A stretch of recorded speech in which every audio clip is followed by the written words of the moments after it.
Olá, prezados, que a paz seja com todos vocês.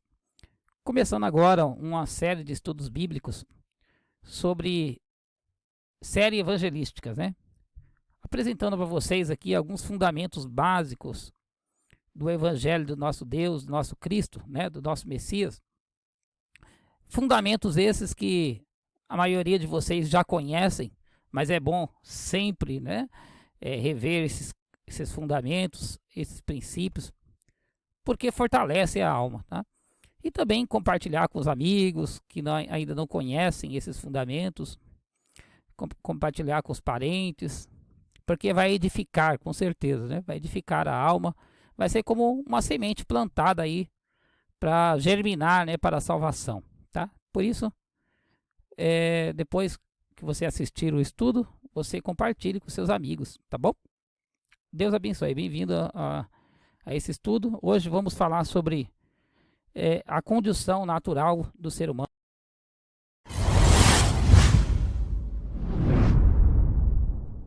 Prezados, para começar, eu quero ler com vocês Romanos. Aqui está Romanos 3, verso 23, diz: porque todos pecaram e destituídos estão da glória de Deus. Esse verso aqui vai embasar o nosso comentário para mostrar para vocês que todo ser humano nasce separado de Deus, né? Como eu falei, né? O tema é a condição natural do ser humano. E qual que é a condição natural do ser humano, segundo Romanos 3, 23? Todos os seres humanos, todas as pessoas nascem separados de Deus, sem a glória de Deus. O que isso quer dizer na prática? Que o ser humano, ele nasce cego espiritual. Cego espiritual porque, na verdade, nem ele sabe a condição dele perante Deus, né? Ele nem sabe, não tem noção. Por isso que é muito comum você falar com uma pessoa e ela achar que ela não precisa tanto de Deus, de Jesus, não, porque ela pensa assim: olha, eu não sou tão pecador assim não, irmão, eu não sou tão pecador não. Muitos até dizem assim, ó, vai falar de Jesus para pessoas aí que estão precisando. Eu não, eu ajudo as pessoas, não faço mal a ninguém.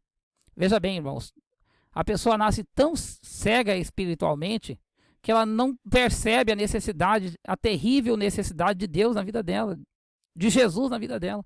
Porque para ela, na visão dela, ela não é tão má assim, ela tá boa.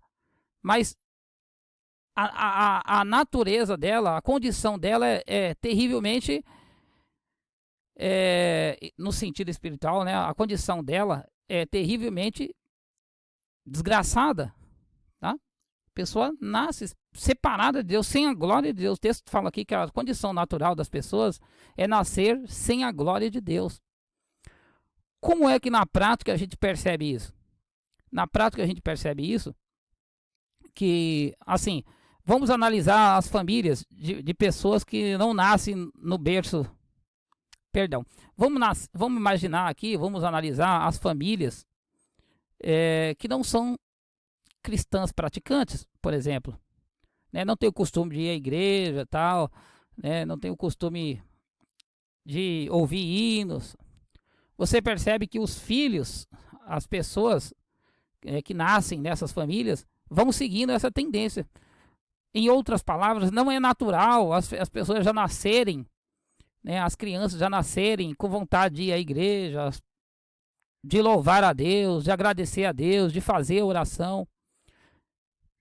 Se o ser humano, o que eu quero dizer é que se o ser humano nascesse com a glória de Deus, nascesse conectado a Deus, digamos assim, né? Seria naturalmente, né, sem nenhuma imposição de líderes religiosos, essas pessoas já teriam, de forma natural, né, iriam louvar a Deus, agradecer, fazer oração, iria ter vontade de ler a Bíblia, ter vontade de, sabe, de glorificar a Deus naturalmente. Porque as pessoas que não estão relacionadas com o contexto espiritual, né, contexto religioso, elas não têm essas práticas. Porque o ser humano nasce, como eu falei, naturalmente o ser humano nasce separado de Deus. Certo? Ele tem muito mais prazer, por exemplo, em estar em uma festa dançando, bebendo, do que estar em um culto louvando a Deus. Isso é algo natural do ser humano. Então você, às vezes tem gente que até reclama e fala assim: olha, eu convidei tantas pessoas, 100 pessoas, para ir a um culto de ação de graça e apareceu só 3 pessoas. Se eu tivesse convidado para uma festa com bebidas e cervejas, teria vindo até mais pessoas, né?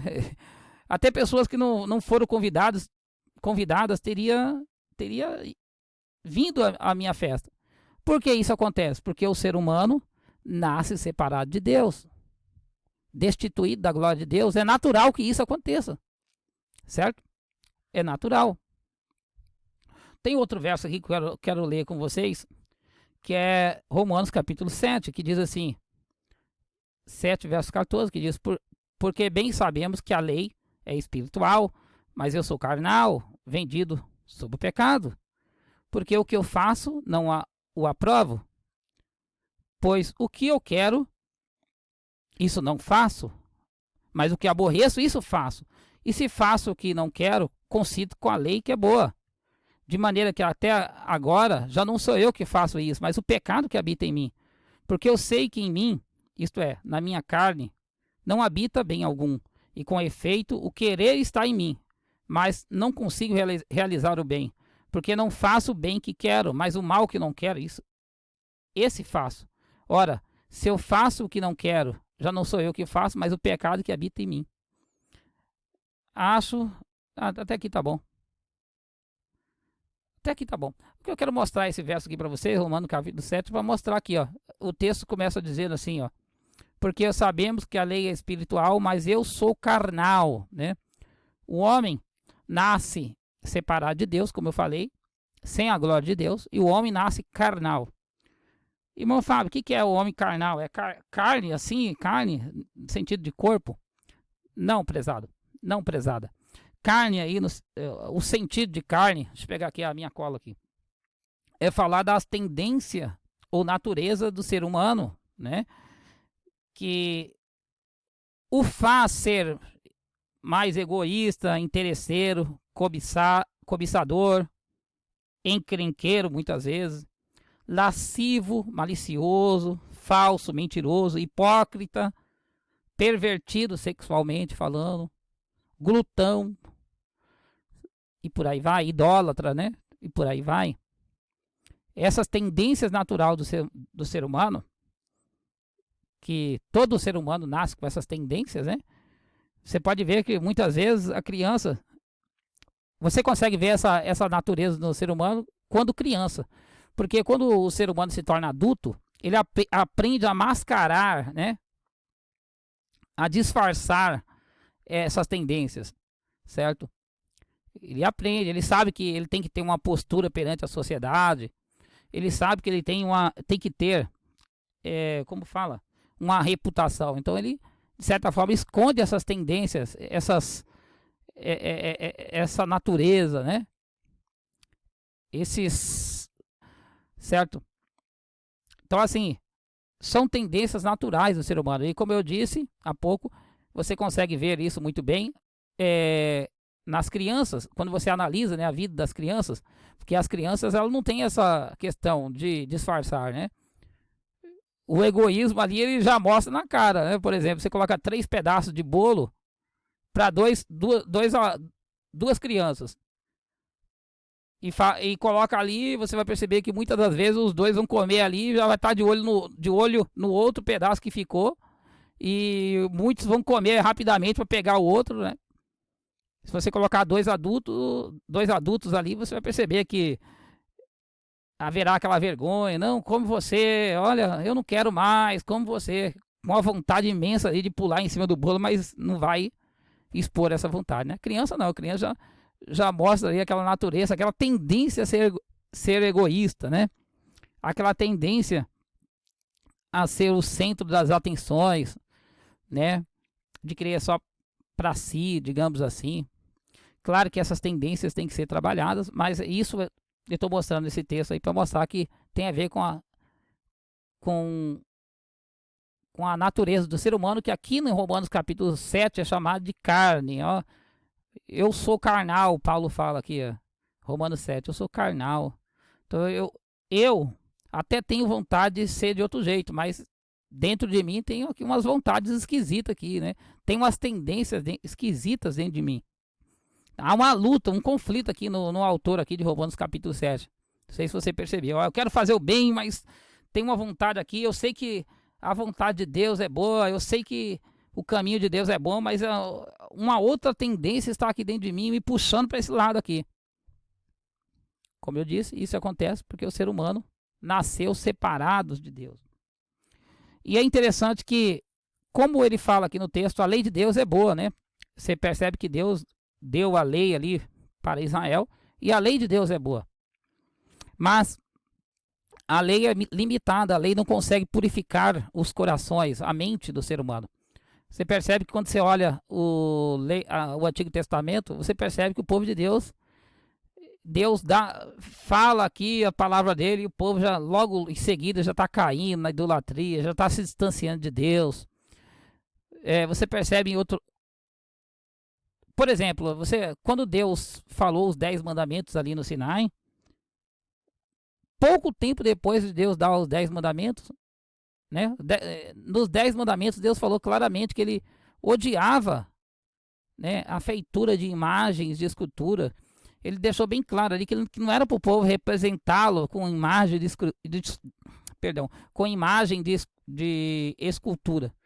Mas logo após Deus falar isso, o povo já estava lá fazendo um bezerro de ouro e dizendo que aquele bezerro era o Criador.